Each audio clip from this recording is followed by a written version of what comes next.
Well, good morning. This is Ian R. Crane, and it is Friday, the 1st of March, 2019. And as you can see, I'm up here on the edge of the East Lancashire moors, and it's a somewhat more seasonal day than we've been enjoying over the past week or so, where temperatures were certainly getting up towards 20 degrees. But right now it's about 5 degrees. A bit damp, and as you can see, extremely misty. Well, here we go into March. So today it is just 4 weeks until the UK is scheduled to leave the EU. And the reality is that an increasing number of people from all around the country are now taking the stance that it is imperative that Britain exits the EU on March the 29th. And of course, the politicians are doing everything they possibly can to delay this. And Theresa May, who of course was never elected as Prime Minister, but she was put into that role to make a complete hash of the Brexit process. And one has to acknowledge that she has fulfilled that role to the absolute nth degree. I cannot think of a more incompetent intellectual pygmy than Theresa May, because it is very clear that she has absolutely no clue about how to lead this process. And in fact, it was reported that in Parliament the other day, she actually had to ask the Tory chief whip which way she was supposed to vote. Now, if the Prime Minister doesn't know which way they're supposed to vote, that pretty much indicates that she is not actually calling the shots. Not that that's news to anyone watching this morning. So, 4 weeks. And of course, there are going to be shenanigans. The chaos is going to be presented right across the media. And, the intent is to literally have everybody digging a hole in their backyard, sticking their head in it and saying, no, just let me know when it's all over. And the politicians then want a free ride to create whatever chaos it is that they've been instructed to create. Well, it really is so crucial that the population of the UK take an interest in what's occurring, more so than they've ever done before. I mean, we did see a record turnout, of course, for the referendum vote. 17.4 million people reportedly voting to leave. My gut feel is that it was more anecdotal evidence from around the country suggests that the percentage voting out was actually considerably higher than was reported. But of course, had it been reported that it was a 70% leave vote, that would have made the following 3 years of chaos a lot more difficult to manage. But by reporting that it was 52-48, then of course you can say, well, it was so close, we need another referendum. And of course, this is where Jeremy Corbyn has completely shot himself in the foot. Jeremy Corbyn has absolutely ensured that the Labour Party gets nowhere near government for the foreseeable future. His total misreading of the groundswell across the country, and particularly amongst his grassroots membership, the desire to leave. I mean, if you look out, once we get outside the home counties, then the percentage of people who voted to leave, even the official numbers, are much, much greater than anything in the southeast, in that nice little bubble. Well, that nice little bubble, of course, serves the establishment very, very well, because in that bubble, then, of course, they make damn sure that the vast majority of people are time poor, because they're having to work every hour under the sun to earn enough to pay their outrageous mortgage, because they've always got to have a bigger house than their friends or their colleagues. They've always got to have the latest cars to flash off in the driveway. And so, unfortunately, the percentage of people in the southeast who take a real interest in what's occurring is a very, very small percentage. And of course, a significant chunk of people in the southeast are very much reliant in some way, shape or form on the EU gravy train. And that's why it was that the southeast of England, ostensibly voted to remain in the EU, fearing that particularly if they were involved in Westminster in any way or in the civil service, that they might actually have to do something meaningful. Well, the southeast has been hit by a series of earthquakes over the past few weeks. And in fact, these earthquakes have been greater than those which were triggered by Quadrilla up in Lancashire. But because both UKOG and Angus Energy claim, oh, we're not fracking, we're just acidizing, completely different process. Yeah, but it's still very aggressive, isn't it? And when I was down in the south, I picked up a couple of the local newspapers, and there's a headline here in the Surrey Comet from February 21st, and it said the headline is "Earth Moves on Valentine's Day." An earthquake hit parts of Surrey at the end of last week, according to the British Geological Survey. The BGS revealed Thursday morning, February the 14th, that a seismic event measuring 2.4 local magnitude occurred near Newdigate. Now, this is following on from a whole series of seismic events that occurred, all centred on Newdigate, which is coincidentally roughly midway between the UKOG well site at Horse Hill, just outside Hawley, and the Brockham well site of Angus. And, both of these are in Surrey. And, of course, the people of Surrey, well, they all mostly vote Tory. And consequently, the pressure is on them just to shut up and not mention the seismic events, because that would go against Tory policy. Well, Michael Fallon didn't get much right, has never got much right in his political career. But a little over 5.5 years ago, he was quoted, and I'm just going to take one of the quotes, and this one's from the Daily Mail. And the headline was, "Doomsday alert over fracking as Minister warns of rectory walls cracking across Middle England if drilling continues." And he admitted that the countryside dwellers will be affected by the controversial process. Although a keen proponent of fracking, but he admitted that voters in the south may be hit by quakes and gas burning. And the article continues, the Tory minister responsible for fracking has conjured up a chilling image of swathes of rural England shaking with the sound of drills as a result of the drive for shale gas. Referring to people living in the countryside who have supported fracking, Energy Minister Michael Fallon said at a private meeting in Westminster, "We're going to see how thick their rectory walls are, whether they like the flaring at the end of their drive."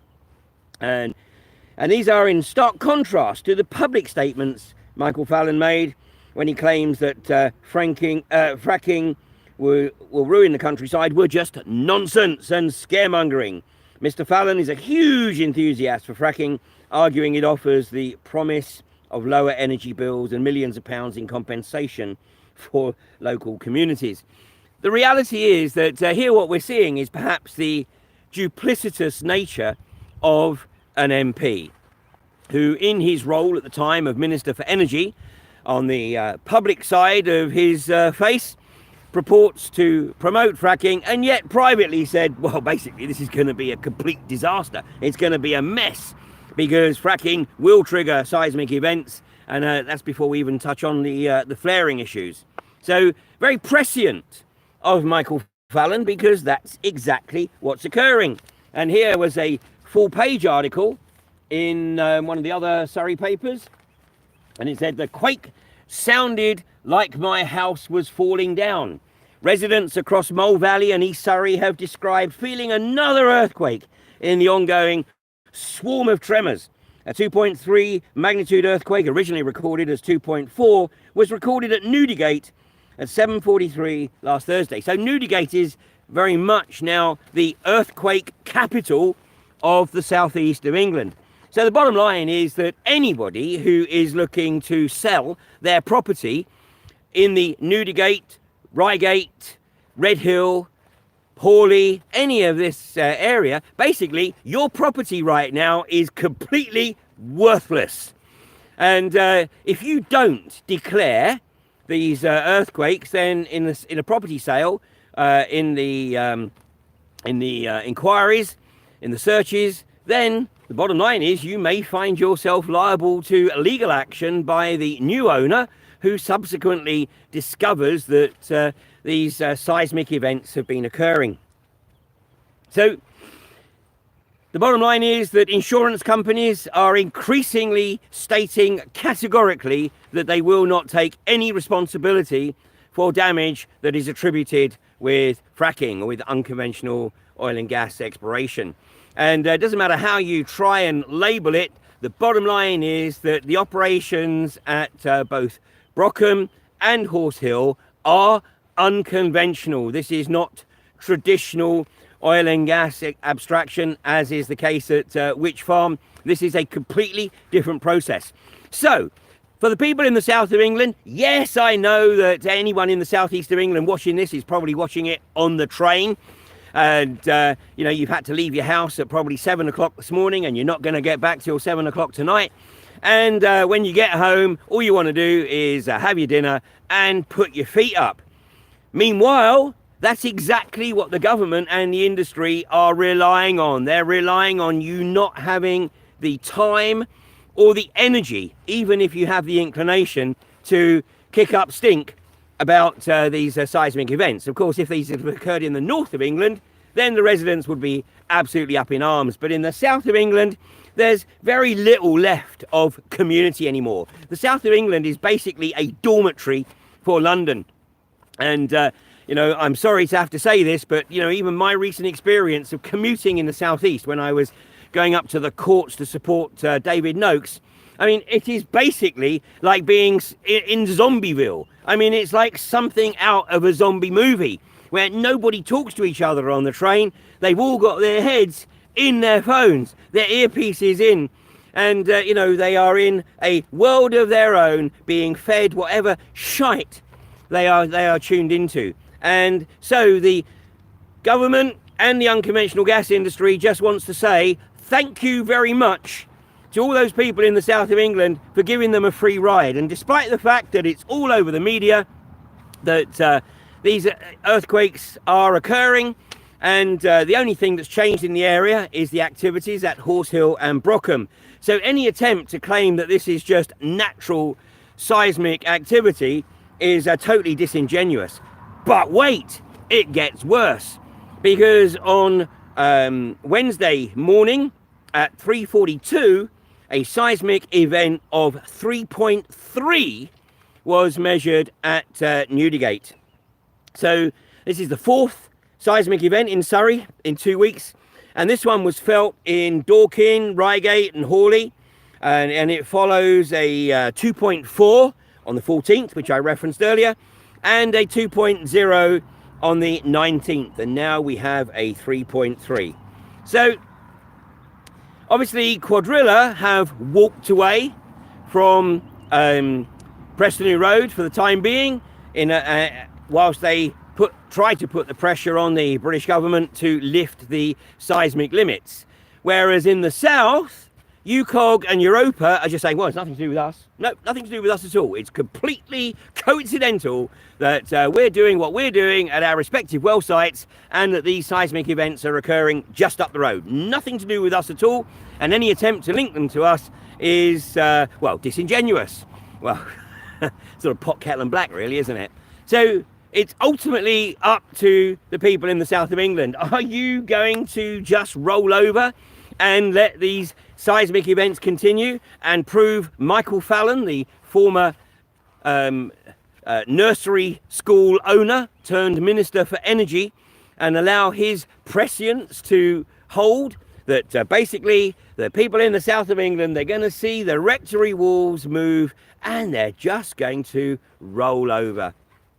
It makes me sad that unfortunately community spirit has been completely destroyed in the southeast of England, thanks to the corporatist agenda and its materialistic motivation that basically says, well, whilst my house is still standing, I really don't care. But when it does fall down, then I'm going to say, well, why didn't anybody do anything?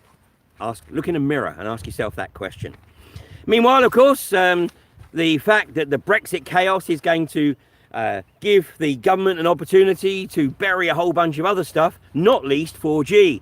And I'm 5G rather, and I'm pleased to say that following the tremendous success of the Buck Fastly event a week ago today, last Friday, and the live stream of that event, then I have been contacted by literally dozens of people up and down the country who are very keen to help support and promote a 5G awareness event in their area. So just to let you know what we're doing, we are collating all the information that we have, the names, the contact details of the people that have contacted us, and then we're going to look to put together a nationwide tour, which will probably go around the country a couple of times, so that if we do an event in, say, Nottingham, and then, there's time for the word to get out, and a couple of weeks later or so, we do one, say, down the road in Derby or Chesterfield. So we're putting that together right now. So if you are interested in helping to support, and where we need this, of course, is promoting awareness in the respective areas, we'll take care of artwork. But, we just need the physical help of getting the word out in the respective areas. And we're looking for this tour to be taking place in the late spring and early summer. It would be sooner, but of course we've got quite a few logistical issues to sort out.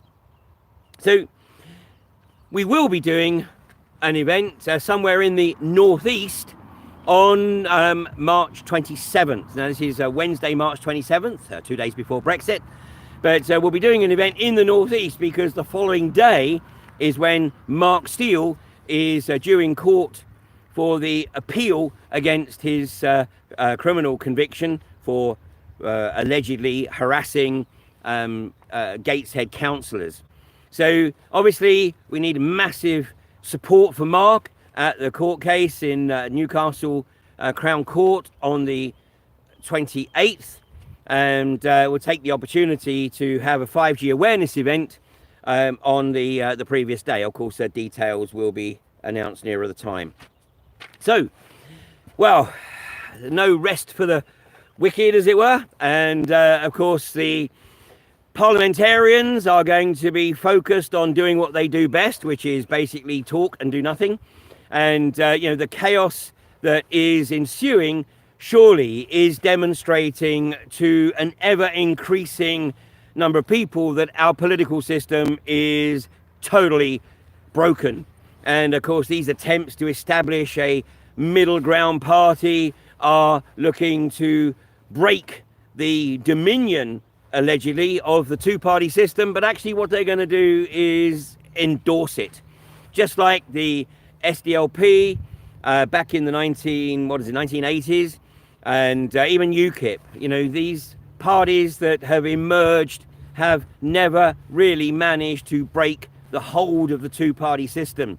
But now that sort of social media is gaining ground, and obviously we see the establishment doing everything it possibly can to curtail the reach of social media. And, don't be too surprised if after Brexit we see an attempt to restrict the content that is promoted on social media, with basically anyone who puts out anything which challenges the official narrative is going to be classified as an enemy of the state and not appropriate to be able to broadcast on social media.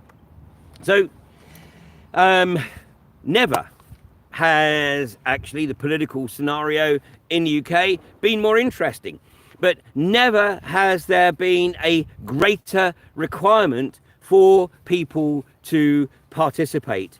And it's very, very sad that some of the youth of this country feel that the only way in which they can contribute is to ridicule those who are seriously trying to bring about cohesion so that we can collectively see and implement the changes that we need to see.